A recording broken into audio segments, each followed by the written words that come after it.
Japan, 1988. In Tokyo, the young Yakuza Kazuma Kiryu finds himself in trouble with his family. In Osaka, Goro Majima lives a life in exile, managing the greatest cabaret of the night scene but longing to rejoin the Tojo clan.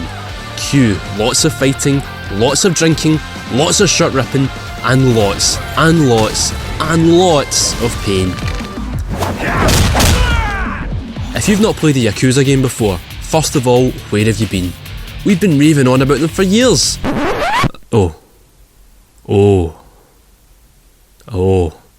Okay. Second of all, as a prequel to the series, Yakuza 0 doesn't require any knowledge of the rest of the games, making it the perfect jumping on point, and trust me, you're going to want to throw a bike in its face and jump on it. Take a wander around the city streets and before long you'll find yourself in a few street fights. The standard Yakuza battle system returns, tuned to perfection. Basic combos fill your heat gauge, which then let you carry out some absolutely devastating finishers. The beauty this time around is in the sheer volume of stuff you can do with the fighting system. With 2 playable characters, each with 3 fighting styles and hundreds of weapons and objects to be used, there's just so many incredible scenes of violence to unleash. It's impossible to pick a favourite, and I'm deliberately not showing everything in this video because I don't want to spoil too much, but trust me, you're going to want to see all the heat actions in this game, just for the comedy value if nothing else.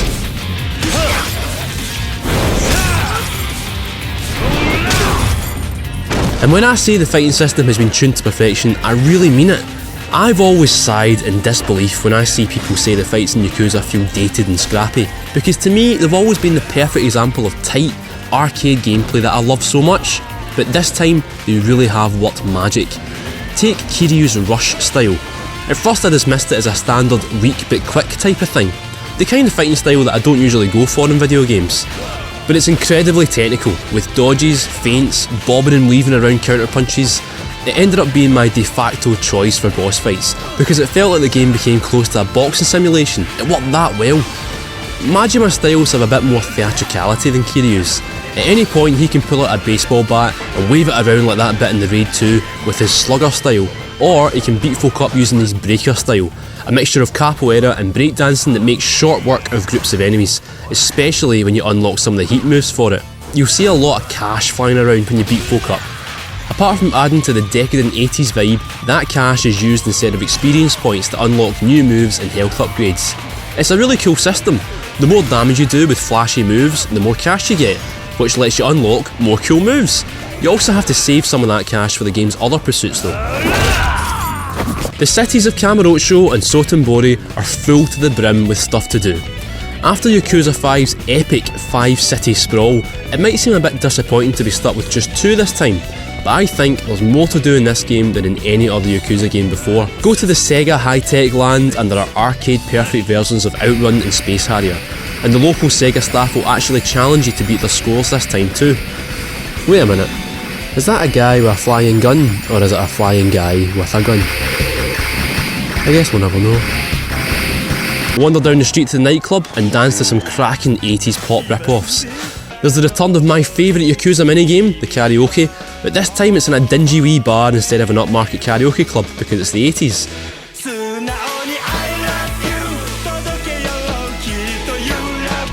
You could play through the entire game and not even notice that there's slot car racing, or 10-pin bowling, or mahjong. The game is just packed with stuff to do, and none of it is pish.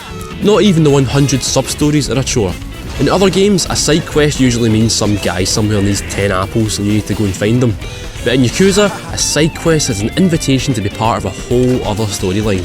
Sometimes it's touching, sometimes it's thrilling, sometimes it's just incredibly bizarre. Like helping a shy dominatrix learn how to talk down to her clients, then accidentally being in the room when one of them turns up. Or helping Miracle Johnson shoot a music video by keeping zombies at bay while he moonwalks up the street. Again, I've barely scratched the surface, so don't worry about seeing any spoilers here. I've not even touched on the business side of things yet. As well as having the main plot to get on with, each character has a legit business to run. Kazuma Kiryu runs a real estate agency, collecting rent and protecting assets from rivals. It took me a bit of time to get into, but it's hard not to like Kazuma Kiryu presenting a building with a suitcase full of cash. Majima's business is better, As manager of a cabaret club, you have to choose which girls will be on staff to host club guests, cater to the tables, hand out towels, and initiate party fever when the time is right. It's seriously addictive, to the point where I almost didn't finish the main game in time for this review. If they made a full game out of this, I'd be all over it. I love Yakuza. And Yakuza 0 is probably my favourite in the series. It's everything I love about the games, condensed and rinsed of any flab. If Yakuza 5 was the brilliant but overreaching San Andreas of the series, then Yakuza 0 is the Vice City. Not just in the 80s setting, but in the purity, the density, the never-ending sense of fun. It features the tightest and most down-to-earth plot since the first game, but still has enough silly moments in it. It features big-name Japanese actors, but it never loses its focus on Kiryu, Majima and Nishiki, three big players in the Yakuza series that are three of my favourite characters in video games. If you've never played a Yakuza game before, this is your time. Before Yakuza 0, when people would ask me where to start with the series, the answer was always a wee bit complicated, but now we've got the definitive answer. Start here, with Yakuza 0 right now. You're going to fall in love with these characters and you're going to want to see where their lives take them. And lucky you, Yakuza Kiwami, the remake of Yakuza 1, is coming out this year in the West, so you won't have to wait long to see what's next for the Dragon of Dojima. And if you don't play Yakuza 0, you know what you're going to have to do, don't you?